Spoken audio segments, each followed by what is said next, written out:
السلام علیکم ناظرین، تلنگانہ نیوز ٹوڈے میں آپ کا خیر مقدم ہے۔ میں محمد اظہار، پیش خدمت ہیڈ لائنز۔ ہندوستان 2029 تک دنیا کی تیسری سب سے بڑی معیشت بن جائے گا، SBI اکنامک ریپ کی رپورٹ۔ مودی حکومت نفرت اور خوف و ہراس پیدا کر رہی ہے، مہنگائی پر ہلہ بول ریالی سے راہل گاندھی کا خطاب۔ غلام نبی آزاد نے جموں سے کانگریس پر سادہ نشانہ، کہا میری نئی پارٹی سے ان میں بوکھلاہٹ۔ کمار ریڈی ضلع میں پے اسکیل کے مطالبے میں VRS اشوک کی خودکشی۔ 50 سے زائد شہروں میں کیمیائی ہتھیاروں کے خطرات کے خلاف دفاعی نظام متعارف، ایران کا اقدام۔ SBI اکنامک ریپ کی رپورٹ میں کہا گیا ہے کہ 2014 کے بعد سے ملک کے ذریعے اختیار کیے گئے راستے کی وجہ سے ہندوستان 2029 تک دنیا کی تیسری سب سے بڑی معیشت بن جائے گا۔ فی الوقت ہندوستان کی GDP 3.5% ہے۔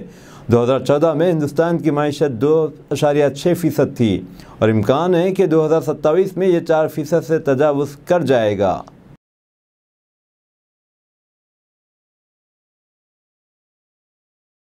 کانگریس کے سابق صدر راہل گاندھی نے مودی حکومت پر سخت حملہ کرتے ہوئے کہا کہ گزشتہ 8 برسوں میں بے روزگاری اور مہنگائی اپنے عروج پر پہنچ گئی ہے اور اسے روکنے کی کوشش کرنے کے بجائے حکومت نے مخالفانہ اقدامات کر کے خوف اور نفرت پھیلانے کا کام کیا ہے۔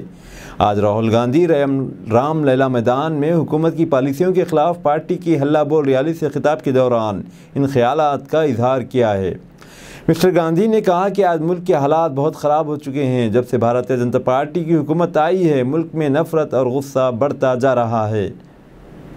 آج راہل گاندھی نے رام لیلا میدان میں مہنگائی کے خلاف ہلہ بول ریالی سے خطاب کرتے ہوئے کہا کہ مودی حکومت کے آنے کے بعد نفرت مسلسل پھیل رہی ہے، لیکن حکومت اس کی روک تھام نہیں کر رہی ہے، جس کے سبب ملک میں چاروں طرف خوف کی فضا ہے۔ انہوں نے مزید کہا کہ BJP کے اقتدار میں آنے کے بعد سے ایک نہیں کئی خدشات پیدا ہوئے ہیں۔ حکومت کی غلط پالیسیوں کی وجہ سے لوگ اپنے مستقبل سے خوفزدہ ہیں۔ مہنگائی اور بے روزگاری کا خوف بڑھ رہا ہے۔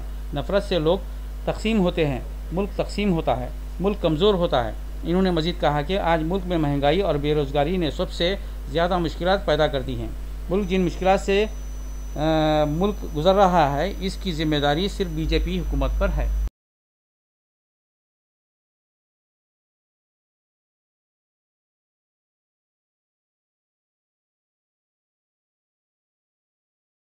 کانگریس سے استعفیٰ کے بعد پہلی بار غلام نبی آزاد آج جموں میں بڑی ریلی کو مخاطب کرتے اشارتاً کانگریس کو کہا کہ میری نئی پارٹی بنانے سے ان میں بوکھلاہٹ پیدا ہو گئی ہے۔ انہوں نے جموں و کشمیر کے اپنے وزیر اعلیٰ کی مدت کار میں کیے گئے ترقیاتی منصوبوں کا ذکر کرتے ہوئے کہا کہ جب میں وزیر اعلیٰ تھا، برسر خدمت تھا، بدعنوانیوں پر روک تھام لگائی تھی۔ انہوں نے مزید کہا کہ گزشتہ 26 سال میں اگر کسی ریاست کے لیے سب سے زیادہ منصوبے جموں کشمیر میں عمل میں لائے ہیں۔ جموں کی فوجی کالونی میں غلام نبی آزاد نے ریلی کو خطاب کرتے ہوئے کہا کہ وہ لوگ جو ہمیں بدنام کرنے کی کوشش کر رہے ہیں، ان کی پہنچ صرف ٹویٹر، کمپیوٹر، SMS پر ہے، اس لیے کانگریس سرے سے غائب ہو گئی ہے۔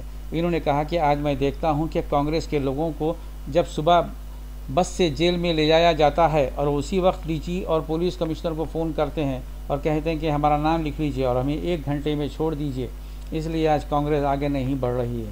غلام نبی آزاد نے یہ بھی کہا کہ آج تو کانگریس کے لیڈر اور کارکنان احتجاجی مظاہرہ کرتے ہیں تو انہیں حراست میں لے جانے کے چند گھنٹے کے بعد چھوٹ جاتے ہیں، لیکن 1975 کے آس پاس جب میں اندرا گاندھی کی حمایت میں احتجاجی مظاہرہ کر رہا تھا تو اس وقت ایسا نہیں تھا۔ میں تقریباً 1 سال سے بھی زیادہ جیل میں بند رہا۔ گرفتاری کے وقت دہلی میں سردی پڑ رہی تھی، ہمیں اوڑھنے اور بچھانے کے لیے کمبل دیا گیا تھا، سیمنٹ کے فرش پر سونا پڑتا تھا، وہ کمبل بھی پھٹا ہوا تھا۔ جموں و کشمیر کے سابق وزیر اعلیٰ نے کہا کہ مجھے جیل میں رکھنے والے لوگ چاہتے تھے کہ میں ضمانت لے لوں، لیکن میں اس کے لیے تیار نہیں تھا۔ اندرا گاندھی کو تو تقریباً 1 ہفتے بعد اس ہی دن چھوڑ دیا گیا تھا، لیکن میں اگلے سال رہا۔ انہوں نے کہا کہ ہم نے اپنے خون پسینے سے کانگریس کو بنایا ہے، یہ کمپیوٹر، ٹویٹر اور SMS سے نہیں بنی ہے۔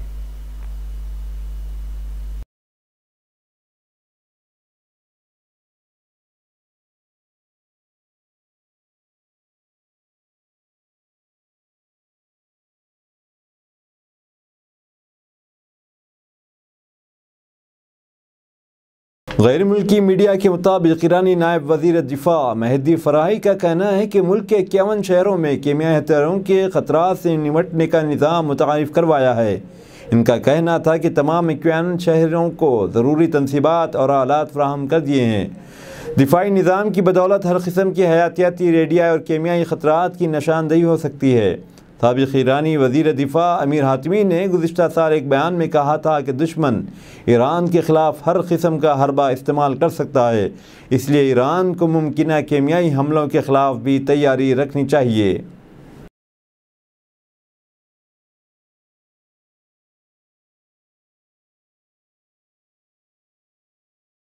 تلنگانہ کے ضلع کاماریڈی میں village revenue assistant VRA Ashok کی خودکشی سے ضلع کاماریڈی کے ایلاریڈی ایریا ہاسپٹل کے قریب کشیدگی پھیل گئی۔ اسپتال کے قریب VRAs نے احتجاج کرتے ہوئے لاش کو پوسٹ مارٹم کے لیے لے جانے سے روکنے کی کوشش کی۔ BJP اور کانگریس لیڈروں نے VRAs کے احتجاج کی حمایت کی۔ اس موقع پر پولیس کی احتجاجیوں سے بحث و تکرار ہو گئی۔ پولیس نے احتجاجیوں کے جذبات کو سرد کرنے کی کوشش کی۔ بعد ازاں اس میں ناکامی کے بعد پولیس نے زبردستی طور پر لاش کو پوسٹ مارٹم کے لیے منتقل کیا۔ واضح رہے کہ کاماریڈی ضلع کے ناگریڈی پیٹ کے بولارم میں اشوک نامی VRA نے درخت سے پھانسی لے کر خودکشی کر لی۔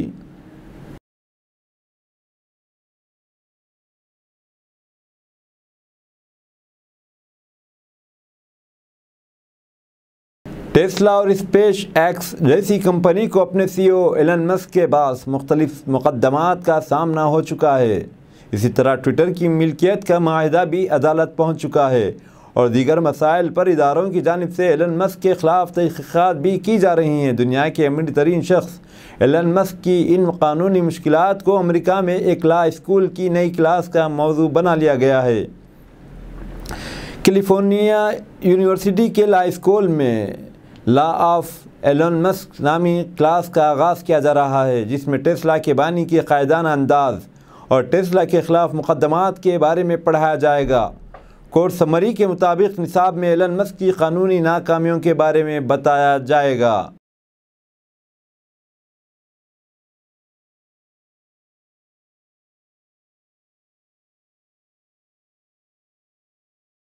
تلنگانہ کے وزیر برائے صنعت و information technology KT Rama Rao نے تازہ بیان میں کہا ہے کہ پچھلے 8 سالوں کے دوران ہندوستان کے قرض میں 100 لاکھ کروڑ روپے کا اضافہ ہوا ہے۔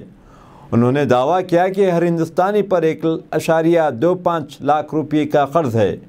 واضح رہے کہ آج کیا گیا ان کا ٹویٹ بظاہر مرکزی وزیر خزانہ نرملا سیتارمن کے اس بیان کے جواب میں تھا کہ تلنگانہ میں پیدا ہونے والا ہر بچہ 1.25 لاکھ روپے کا مقروض ہے۔ مرکزی وزیر نے BJP کی پارلیمنٹ پرواس یوجنا کے تحت ظہیر آباد لوک سبھا حلقے کے اپنے 3 روزہ دورے کے دوران قرضوں میں اضافے پر ریاستی حکومت پر تنقید کی۔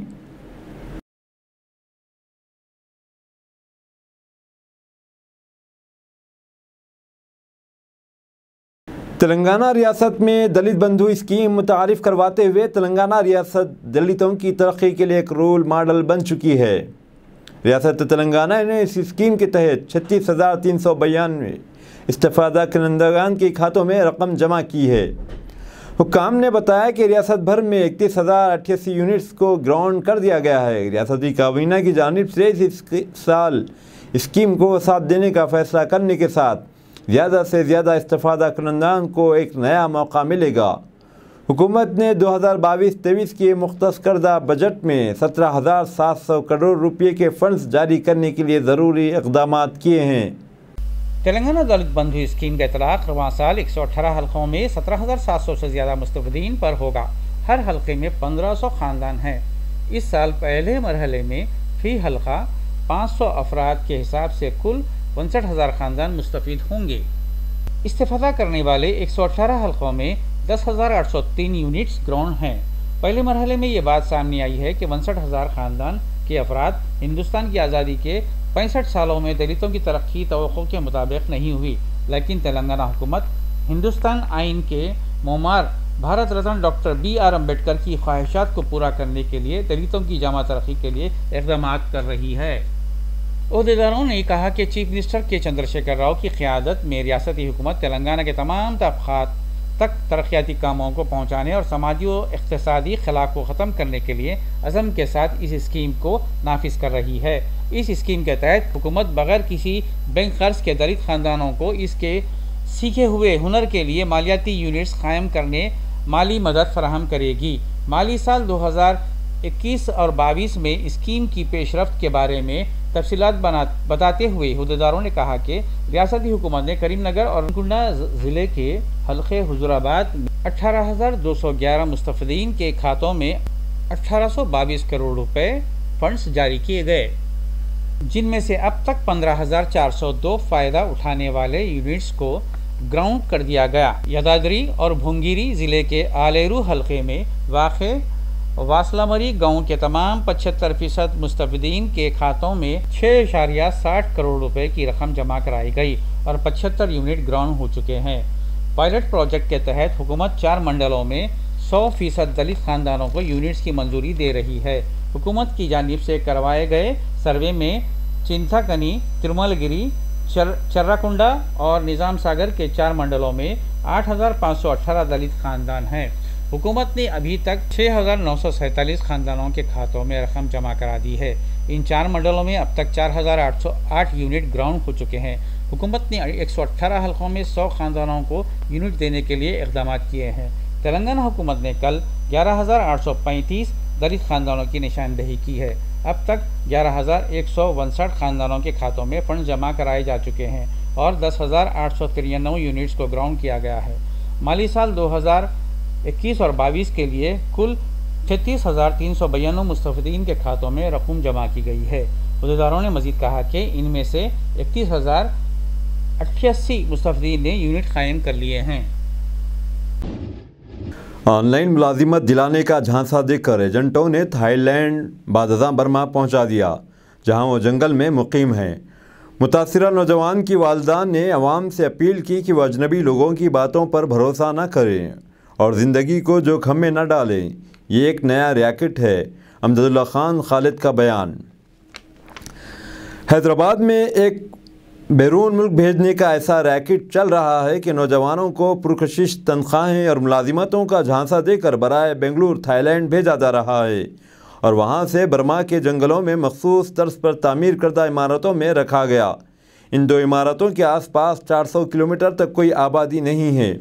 وہاں جانے کے بعد نوجوانوں سے کہا جا رہا ہے کہ وہ زنانہ حیثیت میں یورپ اور امریکہ کے لوگوں سے چیٹنگ کریں اور انہیں رقم بھیجنے کی جانب راغب کریں۔ اگر کوئی اس طرح کی دھوکہ بازی ماننے تیار نہیں ہے تو اسے مارا پیٹا جا رہا ہے۔ حیدرآباد سے ایسے ہی کئی نوجوان اس روزگار کے جال میں پھنس کر برما کے جنگلات میں پہنچ چکے ہیں اور انہیں واپس ہندوستان بلانے کے لیے معقول معاوضہ طلب کیا جا رہا ہے۔ ایک بارکرز کے متاثرہ نوجوان کی والدہ نے کہا کہ کسی اجنبی پر بھروسہ نہ کریں اور اپنے بچوں کو جوکھم بھرے اور فراڈ کے کاموں میں نہ لگائیں۔ امجد اللہ خان خالد نے کہا کہ یہ ایک نئے طرز کا ریاکٹ ہے۔ انہوں نے کمشنر پولیس سے اپیل کی کہ وہ فوری طور پر تحقیقات کرتے ہوئے مجرموں کو کیفر کردار تک پہنچائیں اور برما میں اپنے لڑکے لڑکیوں کو فوری طور پر واپس طلب کریں۔